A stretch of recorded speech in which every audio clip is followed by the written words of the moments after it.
On a balmy Friday night, 5 friends gathered at their favorite downtown bar, the Velvet Lounge, to kick off a much-anticipated girls' night out.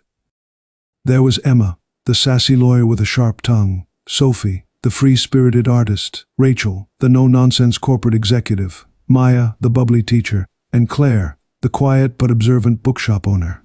Each had their distinct personality, but together they were a force to be reckoned with. The Velvet Lounge was alive with the sound of laughter, clinking glasses, and soft jazz music playing in the background.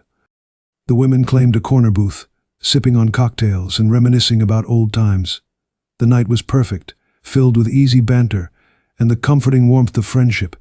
As the evening progressed, their conversation was interrupted by the arrival of a young man who caught their eye. He seemed out of place in his simple attire, a plain white t-shirt, worn-out jeans, and scuffed sneakers. He was tall, with a boyish charm, messy brown hair, and an easygoing smile that seemed to suggest he didn't care much about impressing anyone. This made him stand out even more among the crowd dressed in their finest. "Looks like someone missed the memo on dress codes," Emma quipped, arching an eyebrow as she glanced at the young man. Sophie giggled. "Maybe he's just a college kid who wandered in." Rachel, ever the critical one, chimed in. "Or someone who forgot to bring his wallet. Maybe we should buy him a drink." The women laughed, sharing knowing glances as the young man approached the bar near their table. He ordered a simple beer and took a seat at a nearby stool. The women continued their playful teasing, each taking turns to comment on his appearance or speculate on his life. "I bet he's an aspiring musician," Sophie mused, "living out of his van and playing guitar for pocket change. Or maybe he's just a drifter, moving from town to town," Maya added with a wink.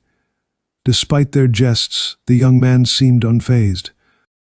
Occasionally he would glance over, catching their eye and offering a friendly nod, which only made them giggle more.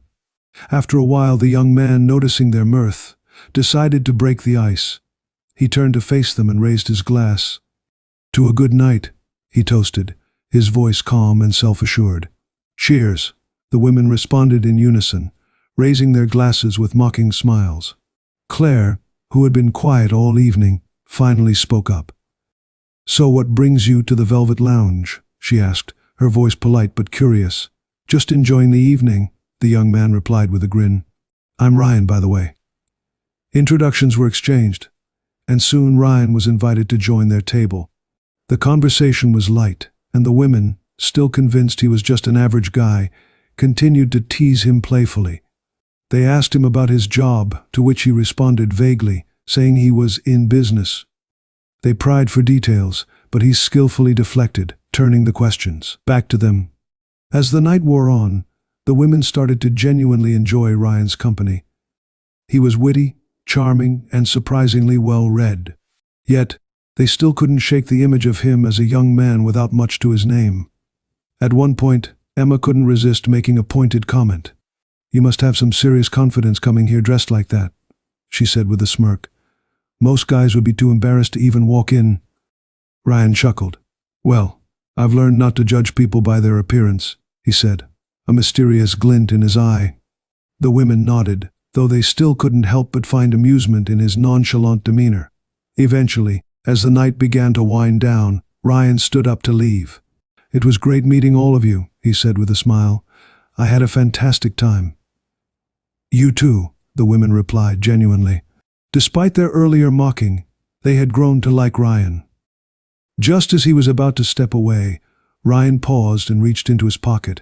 He pulled out a sleek black card and handed it to Emma.